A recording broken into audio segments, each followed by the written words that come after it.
Okay, right. Well, we'll get going so that we don't end up running late and eating into the time further back. Thank you very much for either rushing your crumble or ignoring the crumble to come in to have a talk about rethinking customer insight. So, in the spirit of rethinking things, in the spirit of you've just had lunch, can I get everyone to stand up, please? Don't worry, no head, shoulders, knees and toes. This is a quiz question. Okay, new people coming in, you're just in time, but don't sit down. Okay, so, it's a couple of years old, but it doesn't matter. So, Bain & Company, big consultancy in America, went out to a group of executives across lots of different industries and said to them, does your company deliver above average customer experience?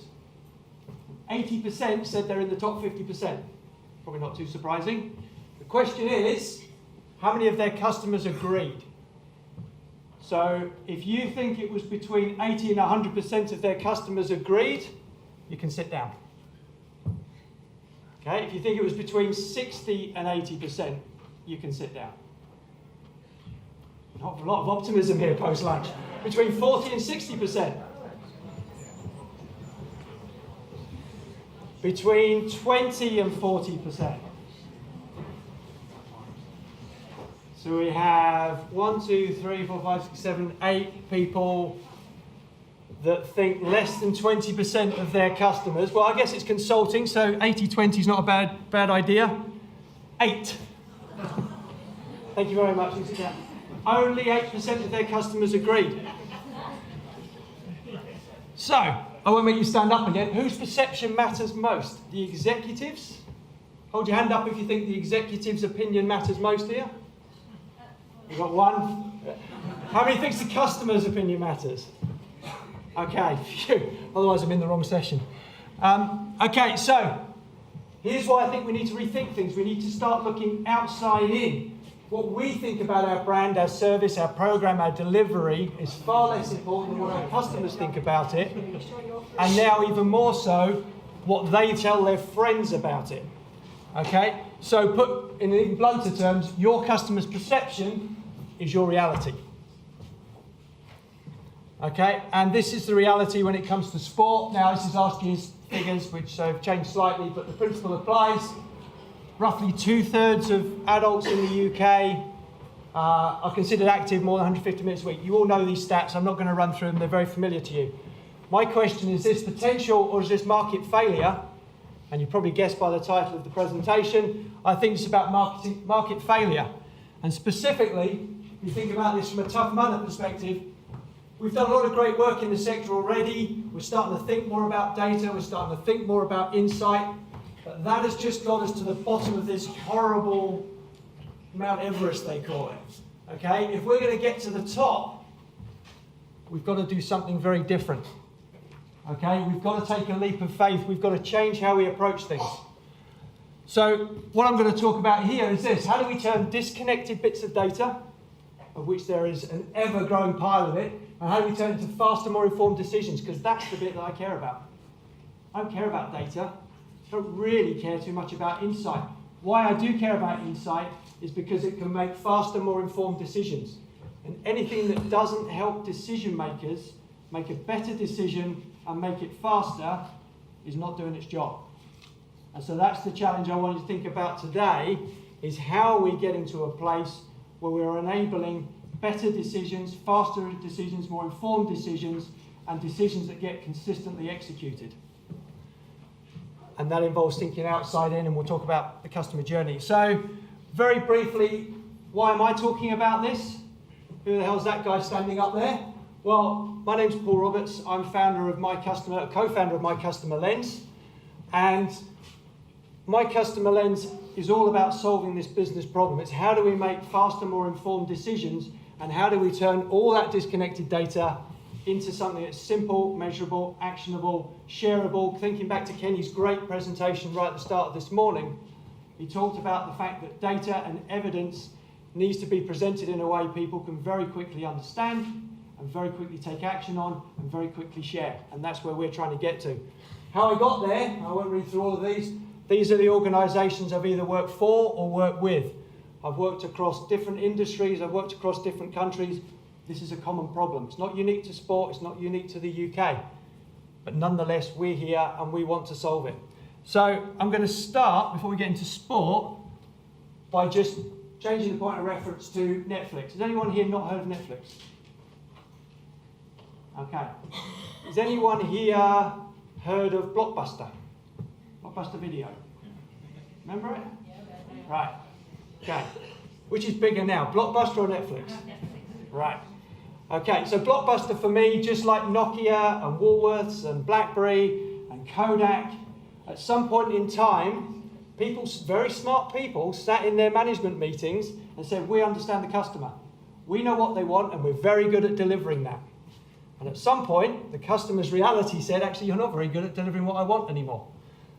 Netflix were a good example of coming up with that. Now, I'm not suggesting we get into their data lakes and data crunching and all the rest of it. I know that's not practical. What interests me is the decision they made to outbid everyone else for the House of Cards, the American version of it. The other movie producers and TV companies were still making decisions based on gut. We think this works, we think this doesn't work, in our experience. It's that scene in Moneyball where all the coaches are sitting around going, my experience, I like them, don't like them. Netflix said, well, we've got millions, probably billions of rows of data. What does that tell us? But they didn't produce a 200-page PowerPoint and say, there you go, somewhere in there might be the answer. They came up with 3 key insights. They said, our subscribers liked the British version. It was only short, but they liked it. So that's a good start. Those people also like political thrillers. And those people, there's a lot of them, and they also like other movies and series where the cast and director have been involved. Therefore, there's a very good chance they will like this. It didn't say absolutely yes, but it said there's a very good chance this is going to work. And therefore, they're prepared to bet big, and it was big, but in return, they've had massive returns. Now, I'm not going anywhere near the recent coverage that they've had, but nonetheless, the ability to use data. Now, what becomes important here is not repeating that decision, it's the fact that customers are also expecting you to use your data to make better decisions. So, does anyone subscribe to Netflix? Okay, when you go in, there's a tile that says, we think you might like to watch these things. Somewhere between 60 and 70% of all content consumed comes from that wall. That's how good they've got at the personalisation and putting it there, and it's convenient and simple as well, which gives them a challenge. When somebody says, I love Netflix, I will, word of mouth referral, I will tell other people about it. Somebody joins up to Netflix, the first time they go in, Netflix knows nothing about them. But they've come because they have an expectation of this great personalised, the content's just there and you can watch it service. So how do they bridge that gap? They bridge it by identifying when you sign up, they ask you some very specific questions to match you against people already in their database. What you like, why you like it, what you're interested in, so that they can already personalise something that is a very good guess of what it is. And clearly it works well for them. So, what we want to get at here is, we need to rethink insight, but we're not trying to get to the right answer. The insight will not tell you do this, not that. That's why we're all in the room. That's why we have the experts and the staff and the management and everything else. What we're trying to do is help people make consistent and more informed decisions. And we'll go through where those pain points subsequently don't happen. So, question. How do we turn disconnected data into fast, more informed decisions? Does anyone want the answer to that? Thank heavens for that, otherwise you'd have a very long break. Okay, so you'll see on there, on your seats, there was the little card. You can interact with that in a minute, but it's got that picture on the front, in case you can't read it out there. To turn data into decisions, there is 6 steps to the process. Doesn't have to be complicated, doesn't have to take long, but if we don't do all of these things, we start to fall down. Okay, so it starts with collecting data, then you've got to analyse it, then you've got to interpret it, visualise it, share it, and then finally whoever's been shared with makes a decision. Okay? But that doesn't always work, so I'm just going to very quickly run through some examples of where it falls down, which you might recognise, and then also share some examples of where it's working. Hopefully try and keep it very practical. So here's the first one. Garbage in, garbage out. Okay, in terms of data collection, when I'm working with clients, I see a few different things happening. So, actually I'm going to make you stand up again. All stand up again?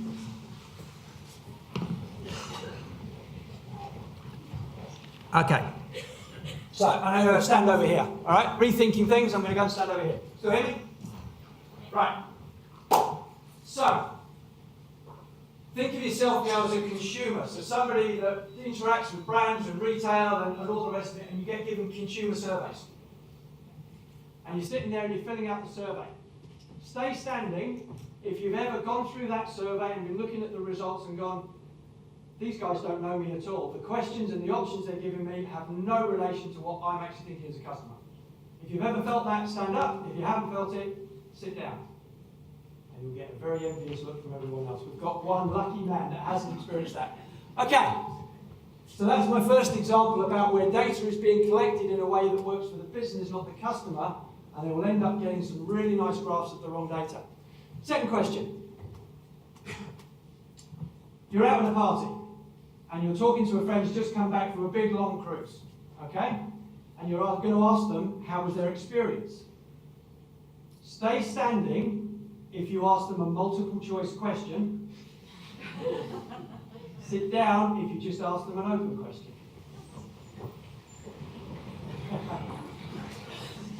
Okay. So, apart from cheeky exercise post-lunch, my point here is this, that the way we are collecting data at the moment needs rethinking. It's back to that outside-in thinking where we see a lot of surveys. Nothing wrong with multiple choice, there's nothing wrong with surveys, but too often the options that we give customers are based on what we think they're going to say, or worse, what we hope they're going to say, rather than what they actually say. So if you're not also listening to how they're talking in a normal, everyday thing, when they're talking to friends, when they're talking to other people, you're missing out on an important part of the picture. Okay, that's the first one. You don't have to stand up for all the others. The second one is confusing data with insight. I feel a little bit responsible for this one. Back when I worked at Sport England, we created something, and it was we as in my team, so I'm taking responsibility for this. We created something called the Insight Cycle. We shared it with NGBs and things, so I don't know if you've seen it. It was basically just kind of a 6 steps to how you deliver things. And the first thing was start with insight. And what happened overnight, data got rebranded as insight.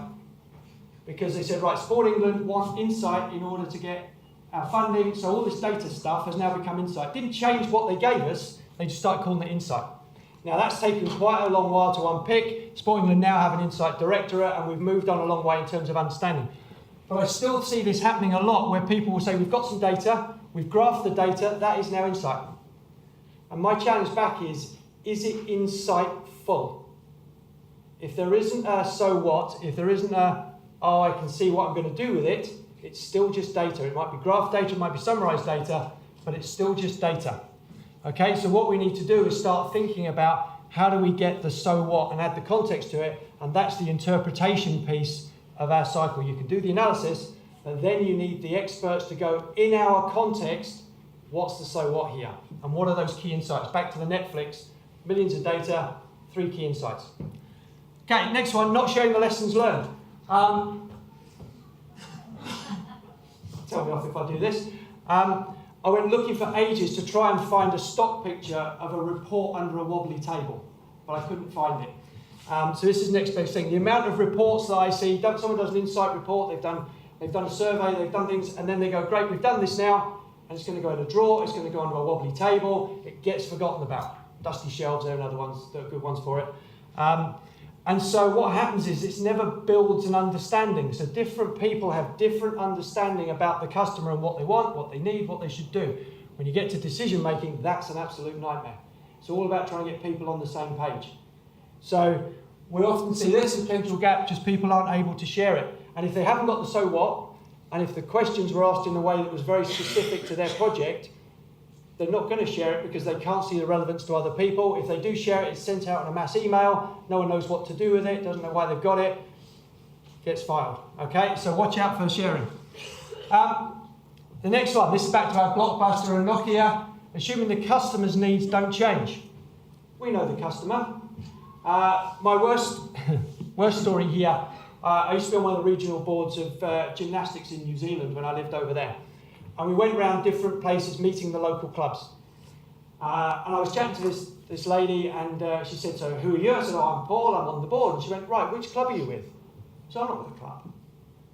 So why are you here? I said, I'm on the board. I'm one of the people. She goes, well, what's your relation to gymnastics? So I upset her a little bit because I said, well, I used to be able to do a forward roll, but I could never do a handstand. Honestly, I did, actually. Steam came out. And she goes, we don't need, why are you here? She goes, it's really, really simple. And I swear to God, she said, it was good enough for my grandmother, it was good enough for my mother, it was good enough for me, it's good enough for these kids. And if they don't like it, they can go somewhere else. And I said, that's why I'm here, they're going somewhere else. But it was just that mindset, we know how to do this properly, and they're wrong because they don't see the value in what we're doing. Now, that was fine back for her grandmother's days because there were only a few sporting options. Now, there's so many other things that don't involve physical activity that kids, young people and adults can be doing instead. We can't have that mindset. And then the final one is not completing the loop. I had a couple of conversations on our stand this morning about this, and the sense of people say, well, you're talking about asking for more feedback, but customers get fed up and they don't want to keep giving feedback. And I said, that's true, but here's why it happens. Customers have initial engagement with your program, with your delivery, with your product, with your service, and you ask them for some feedback, and they give you some feedback. And then silence happens. Tumbleweed blows through. Nothing happens, and then you pop up again and go, can we have some more feedback, please? And I said, what did you do with the last bit of feedback? Don't know. Is anyone here a British Airways customer? Do you get the little text message surveys after you've flown? Yeah. Right. So I used to answer those because I do feedback and customers and everything else, so I used to be quite honest. And then I thought, they're not listening. So I started going 0, 0, 0. I've done this with Vodafone as well, I had the same thing. 0, 0. And then they asked, well, why is that? And I said, because you're not listening. You're going to completely ignore this. I dare you to come back to me. Here's my phone number. Come back to me and show me that you're listening.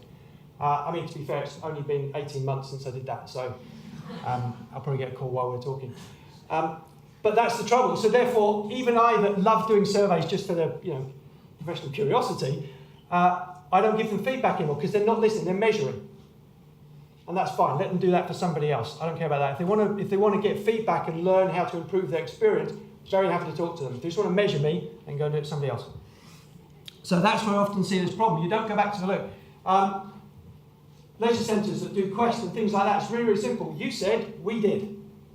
That's a really great way. It's very powerful, it's very visual, very simple, shows customers, you told us some stuff, we did it. Of course, that's not everything, but nonetheless, it says to customers, we're listening, we're trying to improve it, please keep talking to us. It doesn't have to be complicated. Okay, so here's my little summary on that. 5 signs you're missing the insight: inconsistent data, confusing the insight with data, not sharing, assuming that things don't change, not completing the feedback loop. There is a more dramatic way of figuring out if you're doing any of those, and it's that. That happens when staff get really frustrated because they're spending far too much time setting up surveys, analysing data, wading through social media, going, it's just the same old people, and where's all the good stuff? I know it's in here somewhere. That also happens when decisions get made. So you sit around the table, there's 5 people around the table, they've got 6 different views of what the customer wants. They eventually get to a decision, and the people who've got to implement it think they know something different. And so they ignore the decision, they push it back up, or they change it, or whatever else. Okay? So much of the implementation challenges we have as a sector, not unique to sport, but it's very rife here, is because people are not on the same page about why a decision was made. They think they know some better information that would have changed the decision, and therefore they don't just get on and execute. Can you imagine if that happened in a football team? The coach goes, right, here's what's happening, here's the tactics, here's how we're going to play, and then 11 players all go, well, I know better. I know better than that, I'm going to go off and do something different. Okay, you'd end up with a team I support as opposed to a team that's top of the league. Okay, so it's all about getting people on the same page, otherwise the decision-making process. Has anyone ever felt this way about decisions? Am I on my own? Getting some nods, I won't make you stand up. Okay, so let's think about the flip side. So, it's not about doing everything perfectly, but there are some organisations who definitely do some of this already. And hopefully this is practical, tangible enough that you can kind of go, okay, I can see how we do that, or at least I'll give them a call and ask them how they did it. So first one's the Rugby League. Rugby League went right back to the beginning and said we need to improve our data collection. We need to get a single customer view. And they've done a huge amount of work on this, and they've been able to pull different systems together But the key aha that they found in that was that if you give players responsibility for entering their data and keeping updated, you get more information, you get it faster, and it's more accurate. Whereas they were relying on volunteers that had big piles of paper sitting in an office, sitting on the window ledge somewhere, and it was such a low importance task for them to enter data, go figure, that they weren't doing it. And so the data was always out of date and the rest of it. Now they pushed it back on the players and said, you need to keep the data up to date. Works much better. Second one, the LTA. So they've started using some different insights around their customers and said, we need to rethink how we shape some of our tennis delivery. And there's people that are having trouble with access. And how do we get to it, and when we can get to it, and how does it work, and how do we find people? And so they've kind of gone, well, how do we rethink what we do, starting from the insight, as opposed to going, we know what we do, how do we find insight to match it, which I'm sure none of you do. How do we do it the other way around, and start with the insight and work our way out? And so they start to say, okay, well, if we put an online booking system in, that solves the payment, and it makes it really simple. If we have all the courts with a PIN electronic entry, then when you book, you get a PIN. That takes you straight in. You can access it 24 hours because we'll turn the floodlights on. All of a sudden, the ability to access a whole load of tennis courts got much, much easier. But they also looked at why people are playing that way and why they're playing. Go, okay, that's not going to solve all of it. We need to do a bit more. We need to think about how we get people to come together. And lots of people were playing tennis for the social, for meeting people, particularly in big cities. I do a bit of tennis. I want to go and play and meet people. And so that's how they came up with the Tennis Tuesday idea, which has been really well received because they started to get people together. It just happened to be around tennis. Still the end delivery, but as you all know, it's about positioning it in a way that meets a need for customers. England Athletics. England Athletics came up with the aha moment of how people run, and they started to look at that, and it's really interesting. You've got some people that run on their own, and they run on their own for two very different reasons. Some people run on their own because they can't find somebody to run with at the time or the pace or whatever else they want to run. The other half run on their own because they don't want to run with anybody. It's all about being on their own and all the rest of it. But equally, there's a lot of people that do want to run with other people and they want to run in groups, and they discovered that those people are more likely to keep the habit going than someone that's just doing it by themselves. Kind of makes sense.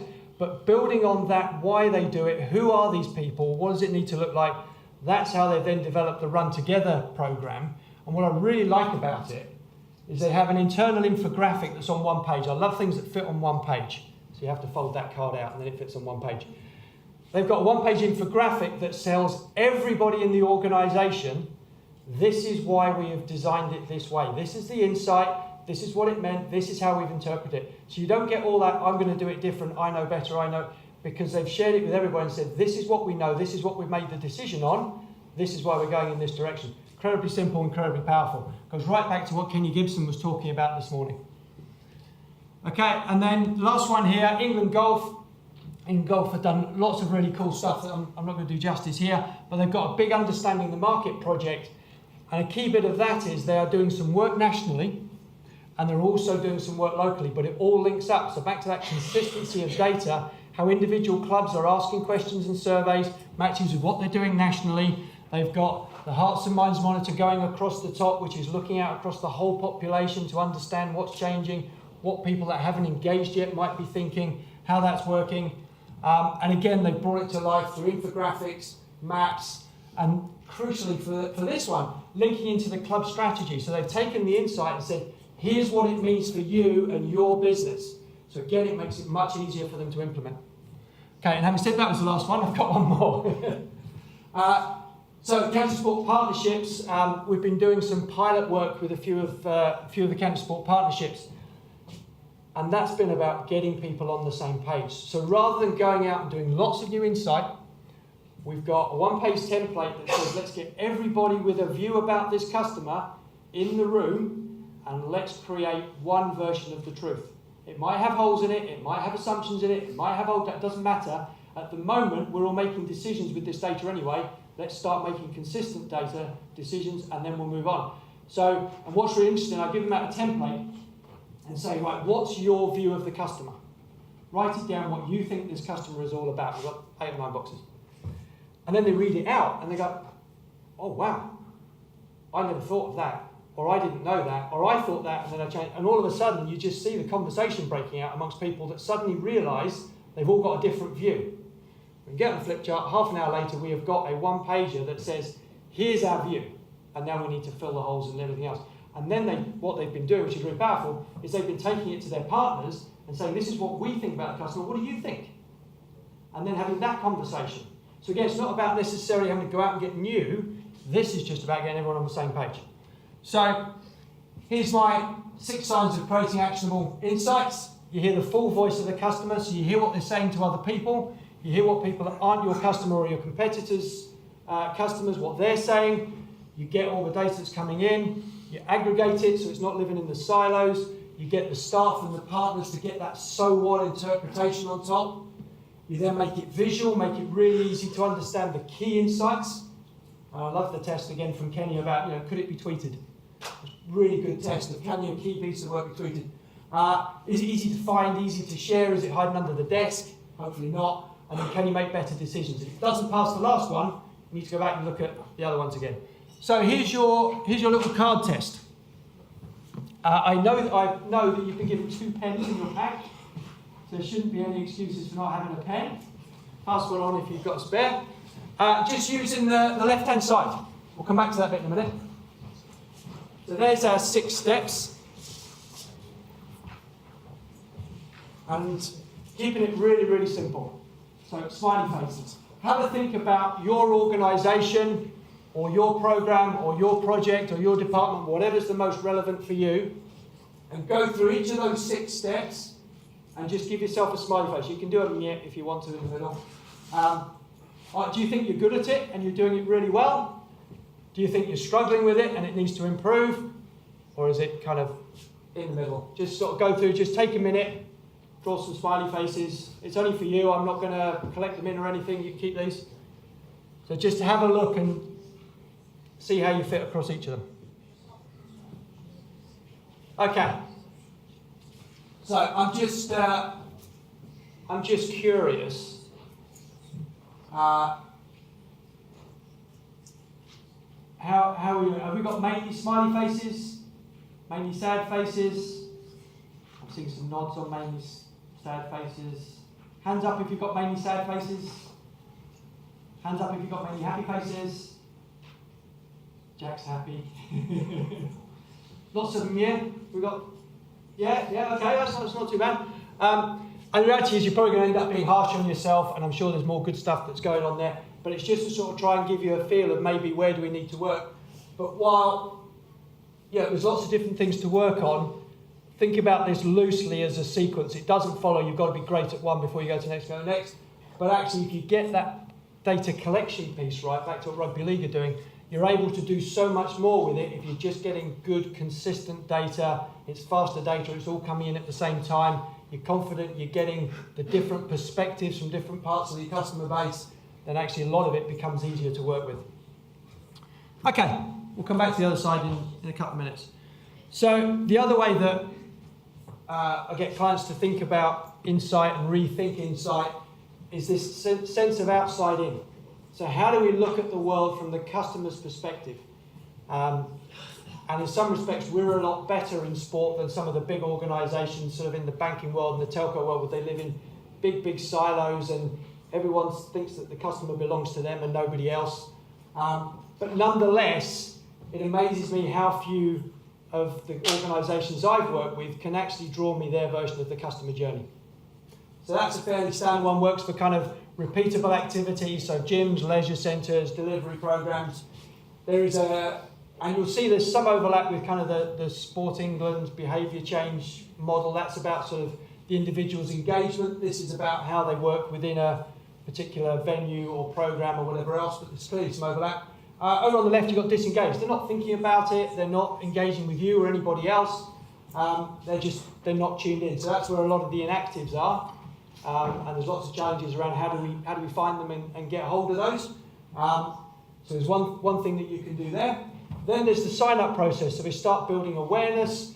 How are they starting to have the conversation? So I did some work with mass participation events, and this awareness and consideration phase plays out on Twitter.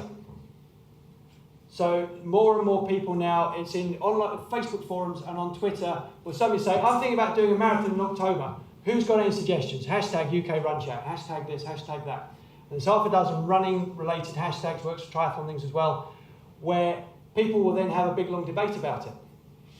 Now, that's really, really interesting. You could dismiss it and go, Twitter, it's all the people just ranting and raving and mainly whinging and all the rest of it. We don't need to ignore it. And there is a lot of that.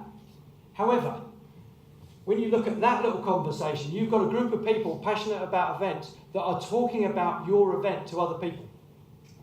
This is live online reviews. And they're debating and discussing and going, well, if you want this, go there. But if you prefer a fast course, go there. But if you like scenery, for God's sake, don't go there, it's an industrial estate. Go to this one instead. Actually, I would do this one if you're building up to that. And all of a sudden, you see how your customers position your product, your brand, your program, your delivery. That's incredibly powerful data. But if you're not looking for it, you won't see it. Okay? So you can build up this, what are they saying in that awareness, consideration, and then they commit and they sign up to something. They sign up to joining a gym, they sign up to joining a delivery program, whatever it is. That's phase one.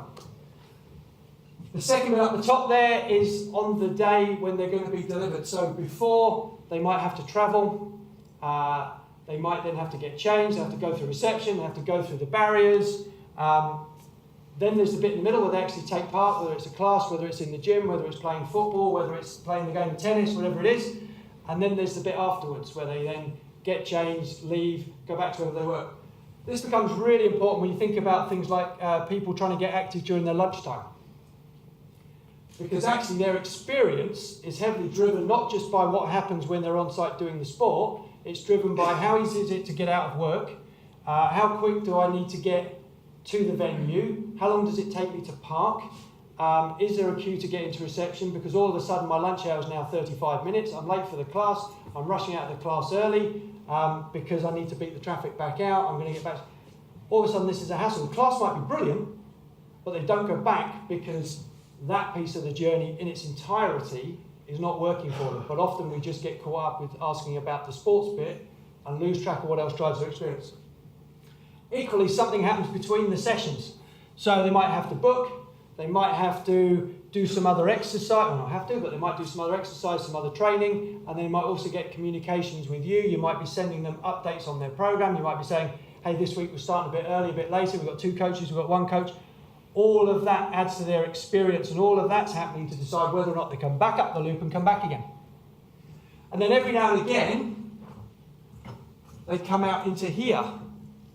Maybe they have to miss a session, maybe they've missed a couple of sessions, maybe they've got a little injury from doing some other exercise, maybe their partner that they've always gone along has moved house and moved away, and they go, do I still want to do this? There's lots of different reasons that plants that seed, and quite often they go back around and it gets missed. But sometimes they go, actually I've had enough of this, and then they go away and they leave. And what I often find, particularly with sort of the funded delivery programs, and I'm sure some are a lot better than this, but we still see this quite a lot, is that this is where data's captured. So there's a registration form, tell us about your demographics and what you've done before, and some sort of standard questions there. Tell us which one of your motivations matched it. Then there might be a survey at the end of the project, and then there might be a post-project evaluation.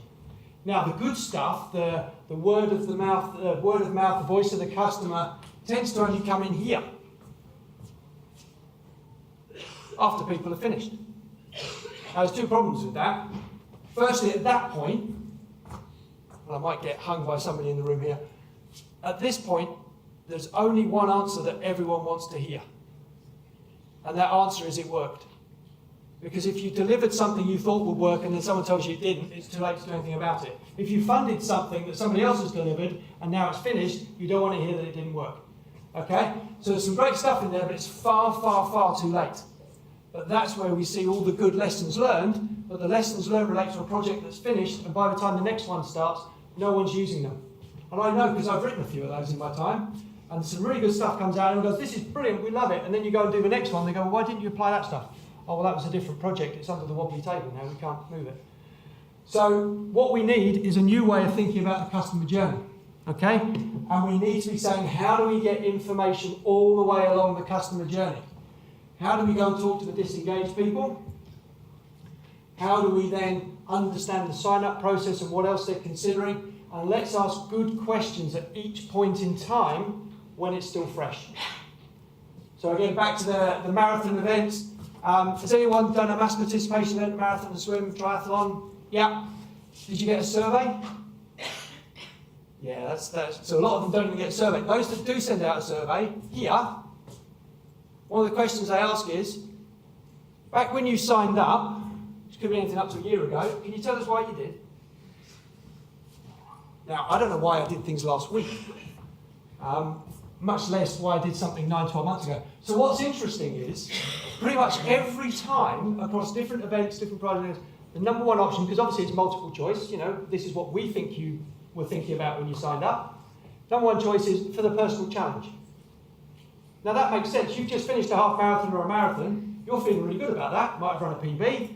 You're thinking about all the training that you've done. And therefore you go, wow, that was a real challenge. I'm really pleased that I got through all of that.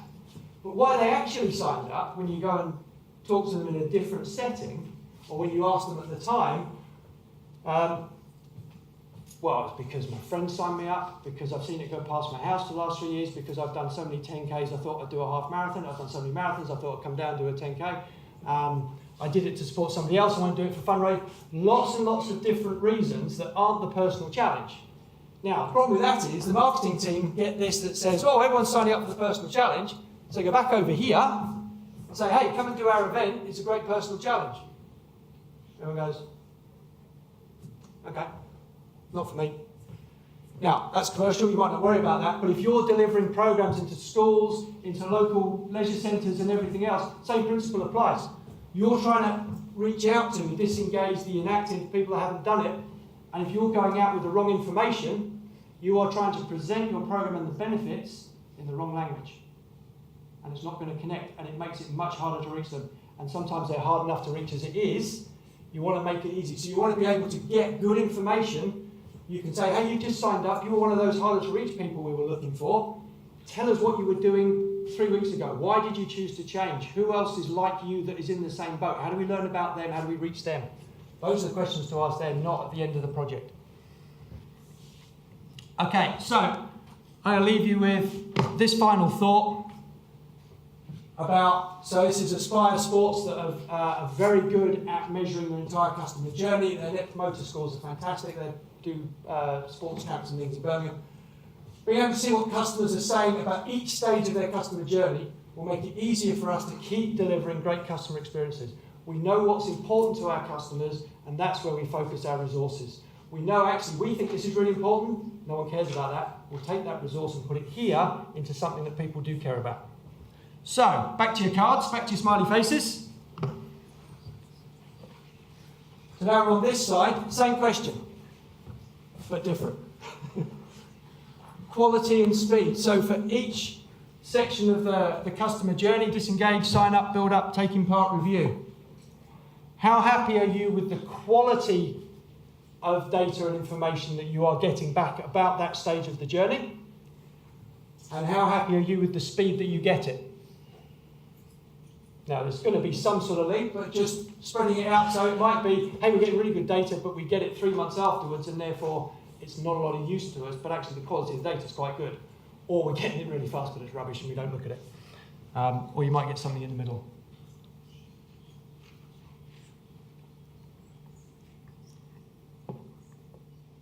You didn't realise how many smiley faces you were going to need to draw today, did you? So, same question. Who's got mainly smiley faces? One, good. Mute faces? Yeah, we've got a couple. Good, good. And frowny faces. Everyone else asleep? Yeah. Okay. Right. Okay, so again, take those away. We've got more understand if they're useful for other people as an exercise. I've used them with some of the clients, again, just to get people thinking in a different way very quickly. That's it in terms of what I wanted to say. Has anyone got any questions, just so I'm not in that slide from earlier on? Yeah, I have a question. With the today's recent rise in IoT, do you think it's going to take some of that bias away from the interpretation and provide more insights on the data? Yeah, I think it will provide more in terms of the quantity and the quality of quant data. got all the cues in there, because you'll see what people are doing. It won't give you anything around the why and the context, but nonetheless you'll get a better understanding of what people are doing and how often and the frequency, which is it's all a good thing. So yeah, definitely as that gets taken up, there'll be more of it. Still needs more processing and more so whatting out of it, but it's not a bad thing. They're working on some algorithms right now, aren't they, that's actually taking some of that qual data and reading it to give you that why and that's the what into your business. Yes, that's what we do. Yes, absolutely. Yes, I mean, you can see it coming. Yeah. And it takes time to make it relevant and specific, but the power in it's huge, absolutely. Yeah. Any other questions? We're at 3 o'clock. Okay, great. Well, thank you very much. Thanks for playing along. We've got around time.